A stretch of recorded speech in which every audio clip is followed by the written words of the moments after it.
Pinakamataas na pagpupuri at paglulahati ay tanging sa ating pinakamamahal na Panginoong Hesus. Dubling paggalang sa ating minamahal na mga magulang sa ating mahal na Panginoon. Hallelujah. Pag-alala at pagsariwa sa mga aral at turo ng ating minamahal at ginagalang na Pastor Evangelista Wildy Estrada Almeda at sa ating beloved Assistant Pastor Lina C. Almeda. At higit sa lahat sa kanilang mga beloved Almeda children. Hallelujah. Purihin ka, mahal na Panginoon. At sa lahat ng aking mga kapatiran, baguhan man at datihan, magandang gabi na po sa inyong lahat. Purihin ang ating pinakamamahal na Panginoong Jesus. Hallelujah. Ako po'y natutuwa po dahil binigyan na naman po ako ng pagkakataon upang luwalatiin at dakilain ko po ang kabutihan ng mahal na Panginoon sa aming pamilya. Hallelujah. Alam po nyo, ako po ay na-save last January 13, 1991. Kaya po ngayon sa January 13, eksaktong 34 years na po kami naglilingkod sa ating pinakamamahal na Panginoong Hesus, na taglay namin ang pag-iingat at paggabay patnubay ng ating pinakamamahal na Panginoong Hesus. Sa una't panalangin ng ating minamahal at ginagalang na Evangelista, Assistant Pastor at lahat po ng mga prayer warriors sa gawain ng Jesus Miracle Crusade. Hallelujah. At sa January 6 naman po, ako po'y nagpapasalamat din po sa mahal na Panginoon dahil po 74 na rin po ako ang edad ko po. At taglay ko po ang kalakasan, kalusugan na nanggagaling sa ating pinakamamahal na Panginoon. Thank you, dearest Jesus. Salamat po sa pagbigay ninyo ng kalakasan sa akin. Hallelujah. At gayon din po sa aking mga pamilya. Bagamat eka nga po, hiwa-hiwalay kami, pero ang mahal na Panginoon po, ang lagi ko pong nababanggit at nasasabi na napakabait po ng mahal na Panginoon dahil andyan po ang kanyang pag-iingat, paggabay, patnubay sa bawat isa sa amin. Hallelujah. Thank you, Lord. Alam po nyo, ako gusto ko pong ipasalamat sa inyo noong pong ako ay bago pa lang sa gawain ng Jesus Miracle. Hindi ko po alam kung paano po ang gagawin ko. Dahil nung pong mga time na yun, ako po ay hirap na hirap po ang buhay ko. Hindi ko po alam kung paano ko maitataguyod ang aking pamilya.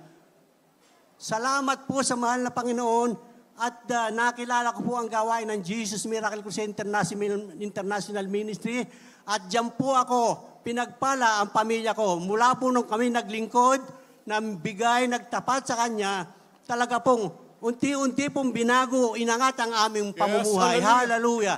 Ang anak ko po, 5. Hindi ko po alam kung mapapatapos ko sa college sa Manila.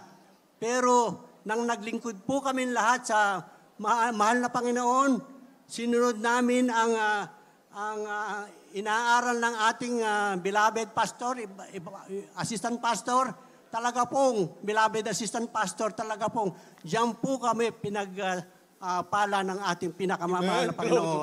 Hallelujah. At sa aming pong pamumuhay, hirap na hirap po kami dati-dati, wala kaming sasakyan, wala kaming masasabing aming sariling bahay.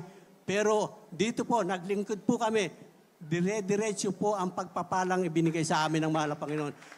Naglilingkod po kami na wala kaming hinihingi kapalit sa mahal na Panginoon. Pero nakikita na lang na po namin talaga pong ang buhay namin inangat ng ating pinakamamahal na Panginoon Jesus. Hallelujah! Hallelujah! At una pong pagpapala akong nakamtan sa ating pinakamamahal na Panginoon.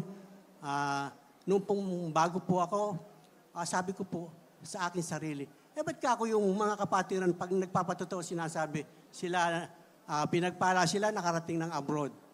Ako po, ginaya ko po yung, ginaya ko. Nagkuhan po ako sa mahal na Panginoon, nag-praise po ako sa mahal na Panginoon. Sabi ko, mahal na Panginoon, kung kailangan mo kung makarating na ibang bansa, sabi ko po, sarili ko, paratingin niyo po ako at maglilingkod ako sa inyo at ang aking buong pamilya.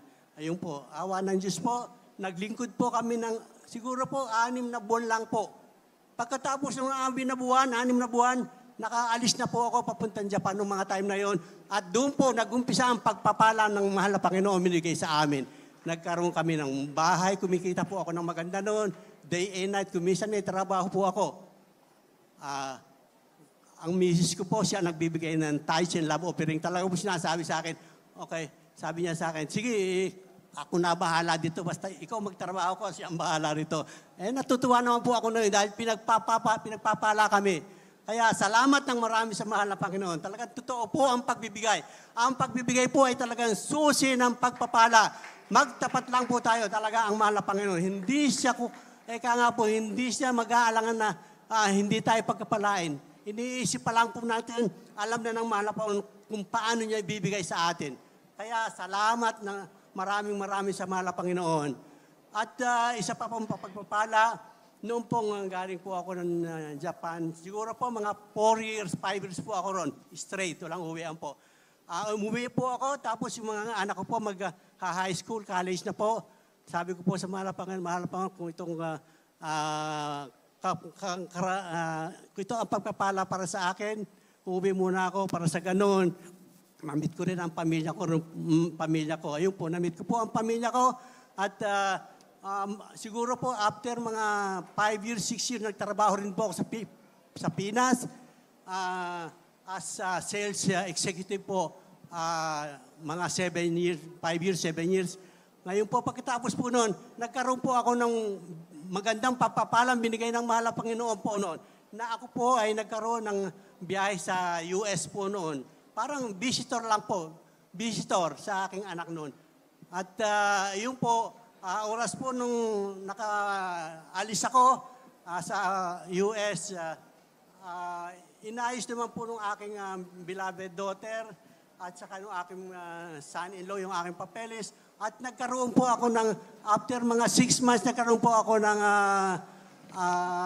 kumpletong papeles para makapagtrabaho sa Amerika. Ayun po. Kaya salamat po ng marami sa mahal na Panginoon. Pagpapala pong pinagkaloob sa akin ng mahal na Panginoon. At doon po, mula nung nagtrabaho ko roon, inabot po ako ng meron 14 to 15 years.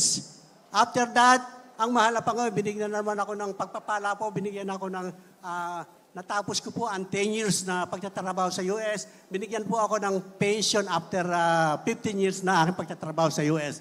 Kaya yan po ang pinasasalamatan ko sa mahal na Panginoon. At lahat ng mga pangangailangan ko po ay siya ang lahat ng nagpo-provide. Talagang totoo po ang pagbibigay. Ang pagbibigay ay huwag natin kalilimutan. Diyan tayo pagpapalain ng mahal na Panginoon. Kung gusto natin pagpapalain, magbigay tayo ng magbigay sa mahal na Panginoon. Hallelujah. At isa ko pang pagpapala pong itinagap sa mahal na Panginoon. Anong pong sa US ako, ang trabaho po, puros trabaho noon. Siguro po 14 to 15 years trabaho ang ginagawa ko roon. Ngayon po, hindi ako nakakalibot sa ibang lugar ng Amerika.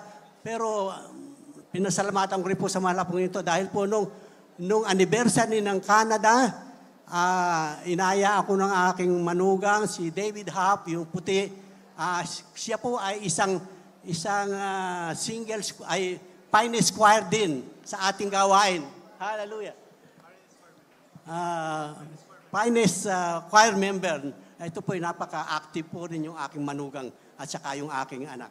Kaya po, this coming anniversary, 50th anniversary, darating po sila rito para dumalo sa ating 50th church anniversary. Ayan ang mga pinasasalamatan ko sa kanila. Maging yung aking mga manugang, talaga pong nautok sila, nahubog ko sila sa pananampalataya sa ating pinakamamahal na Panginoon. Kaya po, siya man po, talaga pong mula nung sumani po sa aming family, talagang tuwad-tuwa po siya dahil po ang kanyang trabaho. Hindi naman po sa pinagmamayabang ko. Sa ngayon po, dati po ang kanyang trabaho, Food City President ng Assistant Food City President. Pero ngayon po, nalipat siya sa ibang kumpanya. ang kanyang posisyon is president na po ng IDDBA. Ibig sabihin po, isa na sa pinakamalaking kumpanya sa buong Pilipinas na siya po ang presidente. Kaya napakasarap maglingkod sa mahal na Panginoon. Sabi nga, maglingkod ka ng maglingkod sa mahal na Panginoon. Lahat ng kailangan mo ibibigay po at maganda pa po ang sweldo. Kaya lubos kong pinasasalamatan yan sa mahal na Panginoon. Bagamot manugang ko lang po siya, pero nandiyan po ang kanyang pagtatapat din sa mahal na Panginoon. Hanggang dito na lang po ang lahat ng kapurihan.